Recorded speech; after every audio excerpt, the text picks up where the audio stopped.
luck to the guys at the analyst desk.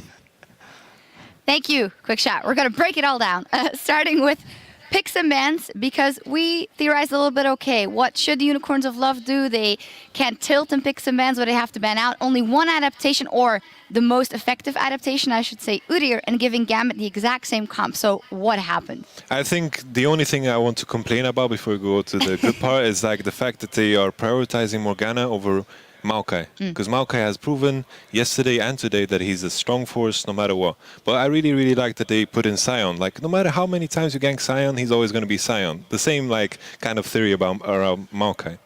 Yeah, I actually really, really agree with that last Sion point. Like, they really needed a self-sustaining top. Like, when they had Hecarim, it's like, you got to give Hecarim some love or it can go bad. But Sion, it's like, yeah, he was 0-2.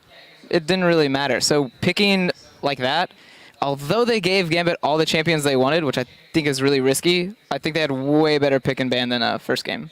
Yeah, and Sion dying 2 times, but it was because of a 2 versus 2 that happened later, because we didn't see the same amount of pressure on the top lane, and you actually had a good eye on why that was. Yeah, I actually didn't notice at first why they didn't do the regular like 3-minute gank from Diamond like he did in game 1. But if you watch, Maokai takes the Wraiths. So Rek'Sai is starting double golems and can't hit 3 from his red side jungle. So he has to go double golems red and then to blue. So he's now away from Cabochard. He's like homie in the early game. So this just, let the top lane, unbattling for a bit. And Kiki's got his little cheeky gank bot. And that was like, well, what do we do now? Like Rek'Sai's on the bot side. He can't do his top stuff. Bot lane just died. And that's where our jungler is like, what do we do now?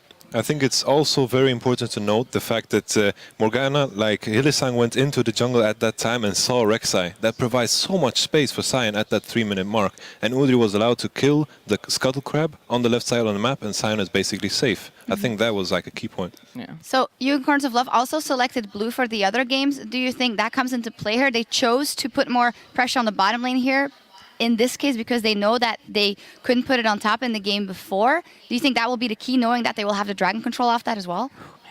I don't even know, man. Like, I have no clue. Like, I can't... When I looked at the picks and bans, I was like, all right, this is either super hubris from UOL by giving Gambit all their comfort champions, or it's just their geniuses and they know exactly what they want to play against it. Like, they did the scaling mid, who actually Betsy was able to, like, out-roam a few times, which was pretty important. But then they got the top Sion, which I think was important. But I'm still like, are they just going to keep giving Gambit this and you hope that Gambit does like a risky dive? Yeah. Gambit, a risky dive. Well, we do have a replay of that.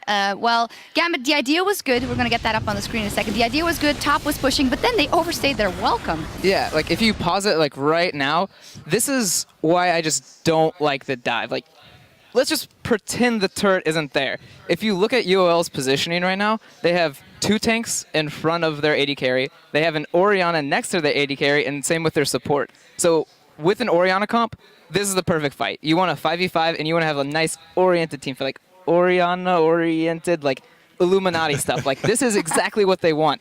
Now add in the turret.